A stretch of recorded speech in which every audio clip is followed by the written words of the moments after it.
sometimes at some points in the movie he also enjoys inflicting. A little bit. Yeah, but I definitely thought he was more receiving than anything else. That's fine. And from that observation, does anybody else have any other observations in terms of other paraphilic disorders this movie may be about when focused through the character of Frank Cotton? I think the first question is, what are the paraphilic disorders? You can't answer that question without giving me the list. So what do you got? So how do you guys learn the planets? Believe it or not, there's a relevance here. The awkward pause is like, where the planets? How did you learn the planets? My mother just taught me how to Just perfect, right? Just served us. Served us not. Just sort of nice because of Pluto, you know. Pluto's very controversial. It is. Let's not talk about it. The question remains, what about your very educated father? The guy never gets any kind of highlight here. My very educated father serves porn for thrills. And now you have, I think, a very easy acronym to remember the different paraphilic disorders as per the American Psychiatric Association. So following through with that acronym, can somebody give me the different paraphilic disorders and briefly pause so that we can then have an opinion as to whether Frank Cotton has it? Masochistic disorder. We got a thumbs up? Yes. We have a second? Move on. Very. Good. Frank Cotton has this? Your speculation? The answer is yes. Educated. E. Exhibitionist. Good. Exhibitionistic disorder. Yes or no? What do you think about Frank Cotton having this? Yes. Yes. Father. F. Good. Good. Fibristic disorder. Yes or no? You think Frank Cotton has this? Good. Yes. Serfs. S. You said it right. Good. Sadism or sadistic disorder. Sadistic disorder. We already have that established. It's a yes. Porn. P. Pedophilia. Pedophilic disorder. Frank Cotton? Potentially. Yeah. 4. F. Fetish. Fetishistic disorder. Yes or no, Frank Cotton? What do you think? Good. Yes. T. Thrills. T. Transvestic fetish. Frank Cotton, yes or no? You guys are awesome, yes. Right across the board. We'll get to your findings in just a second. Right. Now, there are other paraphilias, and therefore there are other paraphilic disorders. But the DSM will put them to grab that category. Because you can't possibly list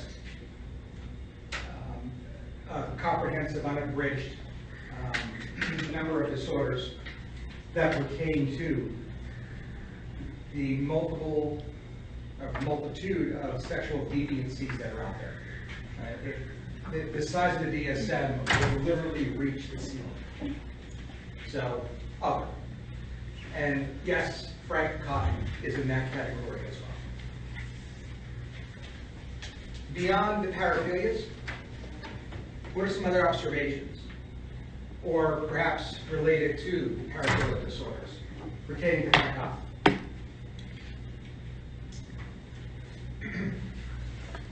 I was thinking maybe a substance use kind of picture.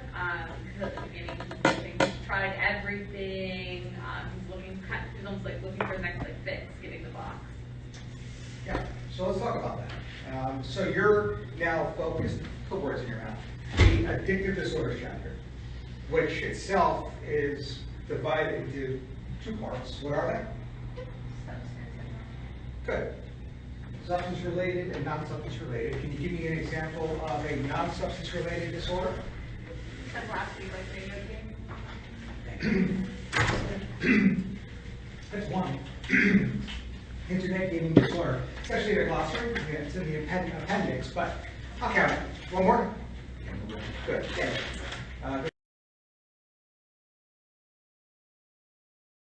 Does Frank Cotton have either of those? That said, is there any evidence of Frank Cotton using a substance in this movie? Any discrete evidence? You could maybe make the argument, but then again, I would have to kind of like go beyond what the movie showing. Maybe the blood that he is consuming from the corpses could be a lead to a substance use. Your metaphor? Yeah. Okay. I'm gonna, so let's all agree that the answer to the question is no, there's no discrete evidence, but I want to go there, right? If there's no discrete evidence that Frank Cotton is using a substance in the film Hellraiser, what about the observation that he's addicted? Because you said that at the beginning of this film, it's fairly well established that he's looking for the next fix. What's going on there? What have you uncovered?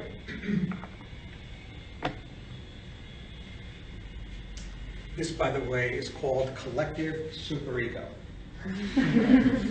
This is an absolute incapacity or an undesire, if that's a word, of not even considering what your id impulse wants you to have public conscious awareness as a direct effect of a course director's question. What is going on here? What's he addicted to?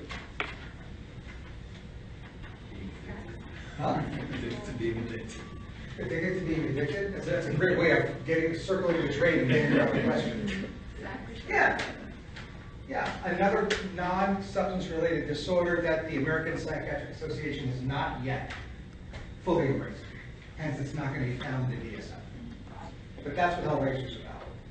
How does one become addicted to sex? And let's keep focused on Frank, because you mentioned it before. I want you to say it again. The pain that he's seeking? No. When you were talking about his addiction, you mentioned it. What did the scene entail in the beginning of this movie?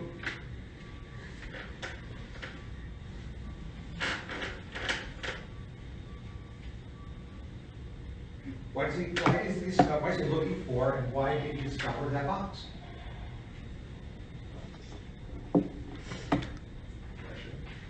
More specific. Go with that, though. Yes.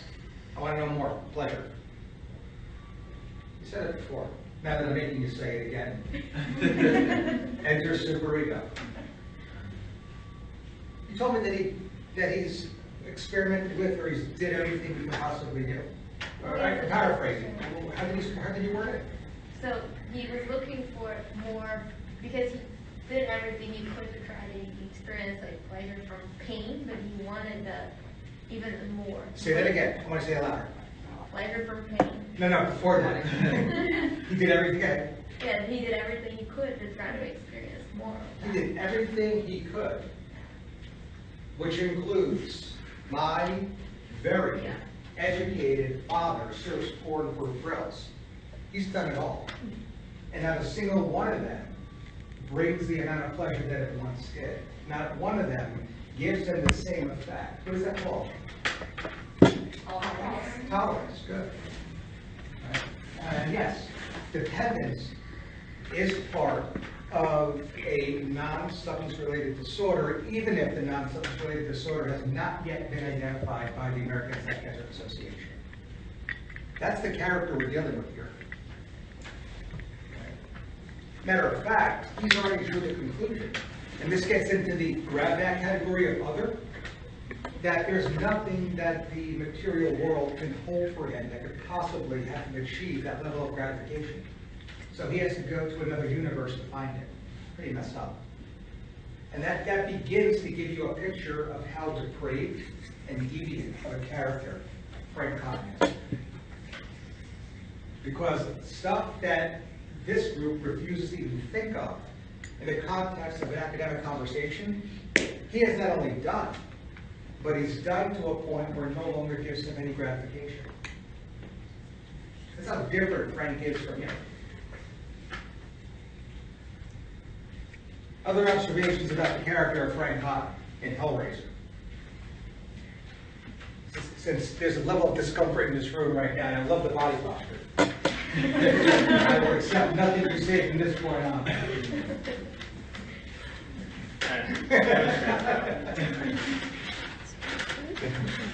I'm a psychiatrist. I would never interpret, never communicate, of course. Any other observations? I mean, there's a level of an antisocial personality type thing going on there in terms of his conduct and not respecting people's rights and killing people. I would suggest for Frank, even if you look past the murder somehow, I would suggest that the vast majority of sexual acts that this person has engaged in did not include consent. Period. And now we can focus not only on Frank, but his relationship with Julia. So, what do you think about this relationship? And you could, again, we don't know much in flashbacks, but that includes his prior relationship, of course, with the character Julia. Comments, thoughts? From her perspective, it kind of looks like there's codependency on her end. You know, when she already had a husband and she was still thinking about him. So there's still that connection there, but it is very dysfunctional in the sense that, to put it lightly, that she goes out and gets victims for him to murder. So. Let's talk about that. How could we describe this dysfunctional connection? What are some mechanisms that might make this make sense?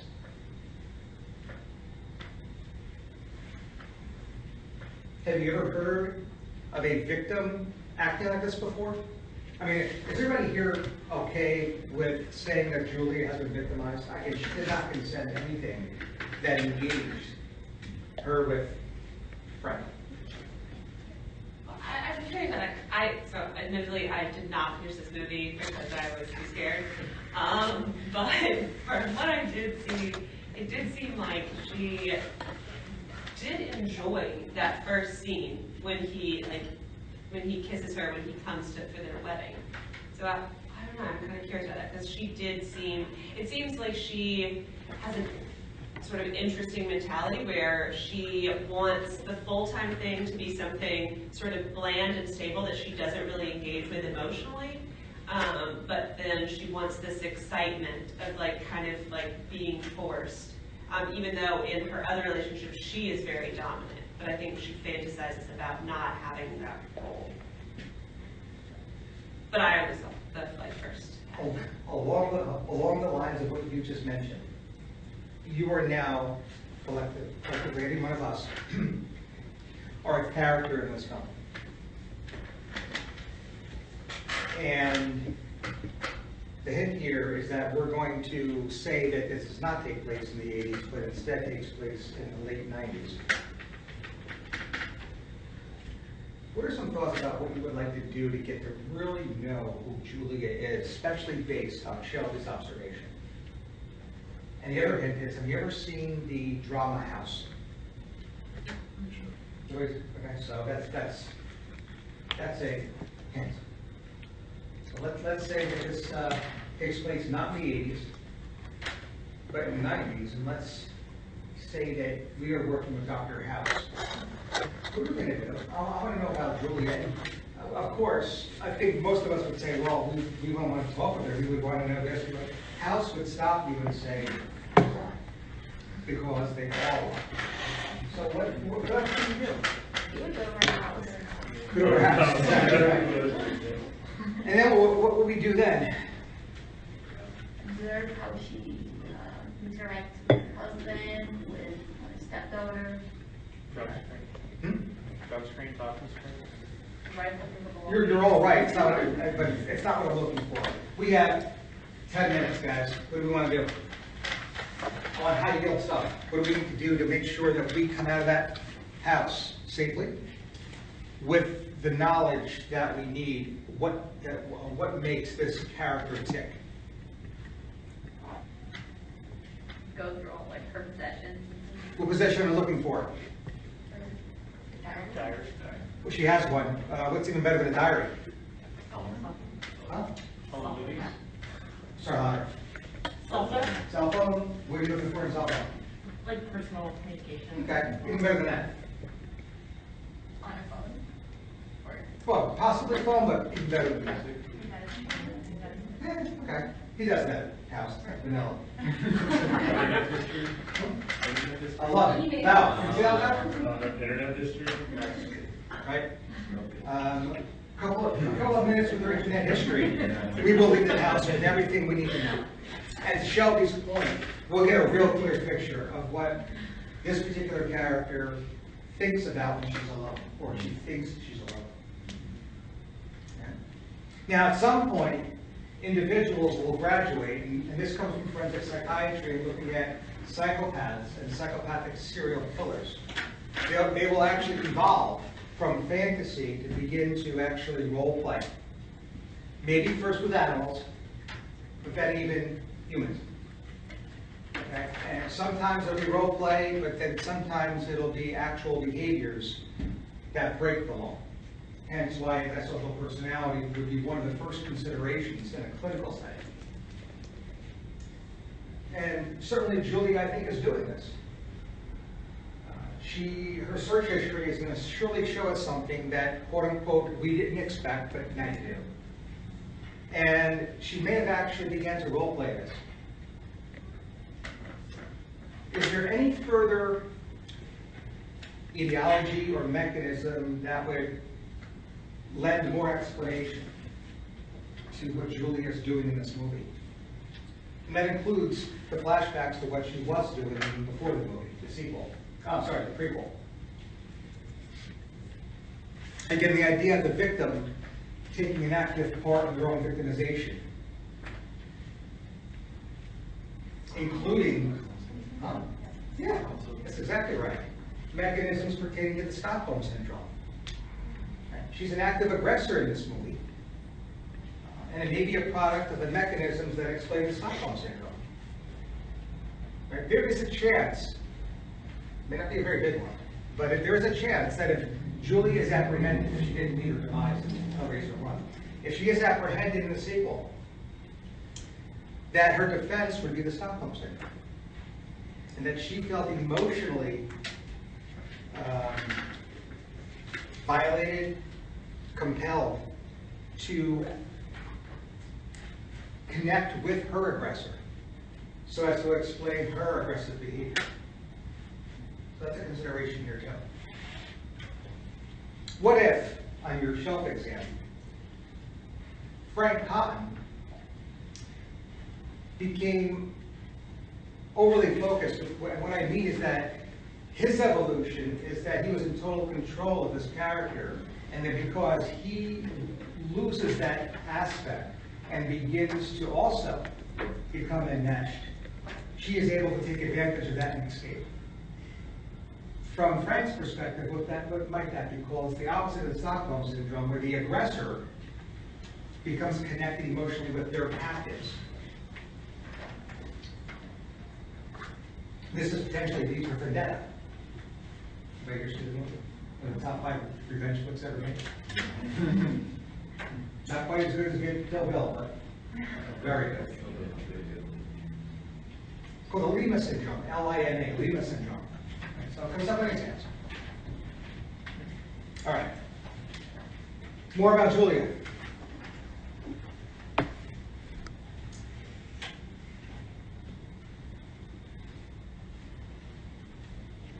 I was thinking that there could be, I don't think this is what it's actually called anymore, but the shared psychotic disorder. I don't know if that's still, Yeah. DSM-5 removed it. okay, got it. Yeah. And as we discussed previously, because many of the films we choose to discuss in this context, in this curriculum, are the very classic slasher films, the protagonist often tries to tell people what's going on. They don't believe her, in the beginning of the film, but surely end up believing her at the end of the film. So almost every slasher film is a case study of what was formerly known as folie à deux, or shared psychotic disorder. And so, yeah, I agree. Any other characters you want to discuss?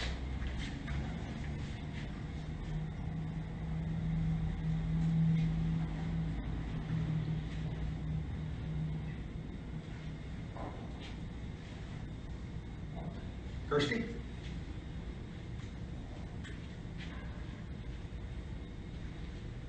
I mean, she would be the one that I would be most concerned of with regard to the idea of shared psychosis. And the mechanisms of shared psychosis absolutely exist. The American Psychiatric Association just has to figure out exactly how they want to kind of approach this. So they removed it from the DSM. I suspect it'll be back into DSM, perhaps 6, in some form. Right now, it's under psychotic disorder that is not otherwise specified. And there's 2 variants of that, but that would be the current designation of what was formerly known as shared psychotic disorder.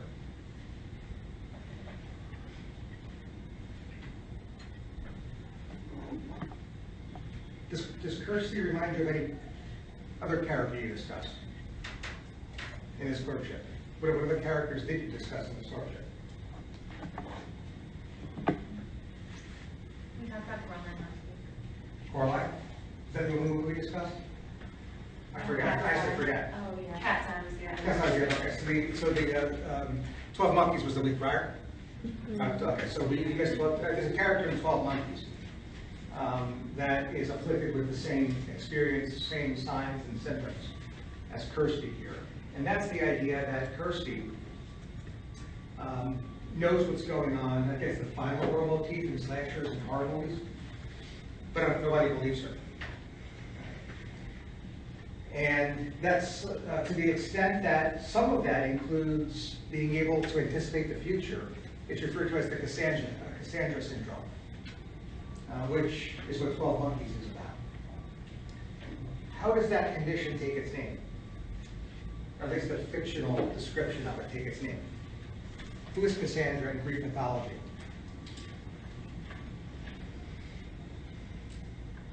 Cassandra is a character that's part of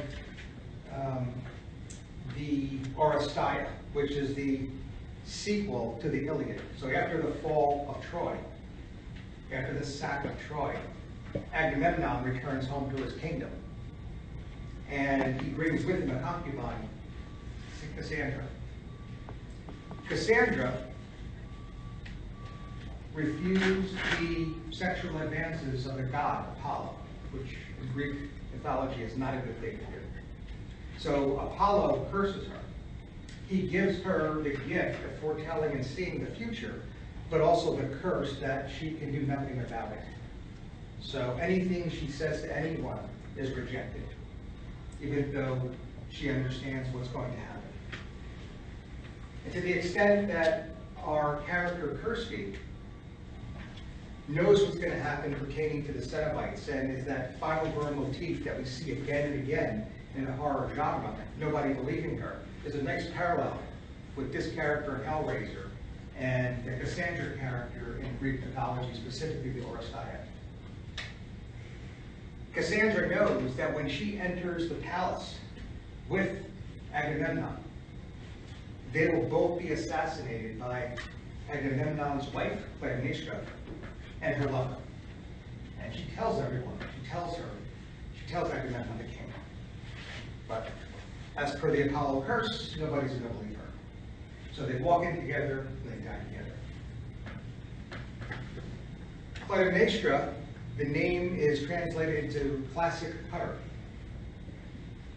has her own problems, and they're certainly the topic of discussion in the second and third parts of the trilogy, the Oresteia.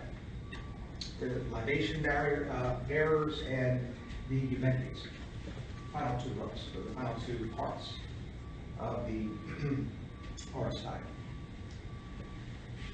Clytemnestra, I think, is a parallel character in Hellraiser.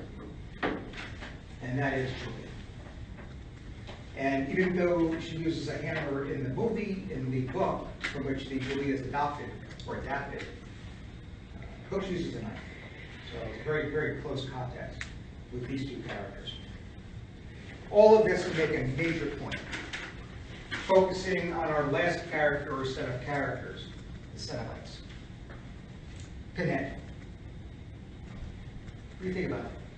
Anything we could do here with regard to contextualizing within psychiatry?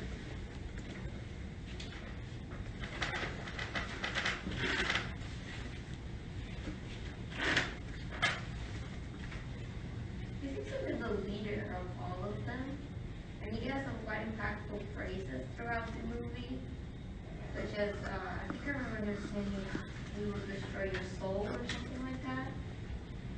So definitely personality disorder. I think that's fair. Sure. Yeah, definitely a total disregard for Yeah. others' personal safety, no doubt.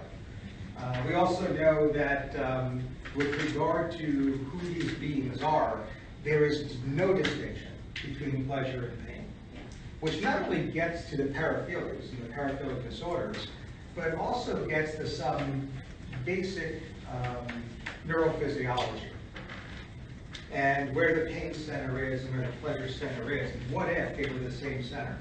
What would that mean for us? And the idea here is that what the Cenobites offer is opening up these brain regions that, as far as where we are in evolution, have not yet been opened up. Is there a parallel in psychiatry? Is there something that we do that opens up brain areas, deeper recesses, our head, that normally are not open? I said CBT. Okay, Myra. I've done. CBT. So you mean psychotherapy? Like, yeah. So that's definitely an option. So let's keep it psychotherapy. I was gonna say like drugs, like psychotropic. Put this together. I think you both are right, and I want to now merge these ideas. Psychotherapy and drugs.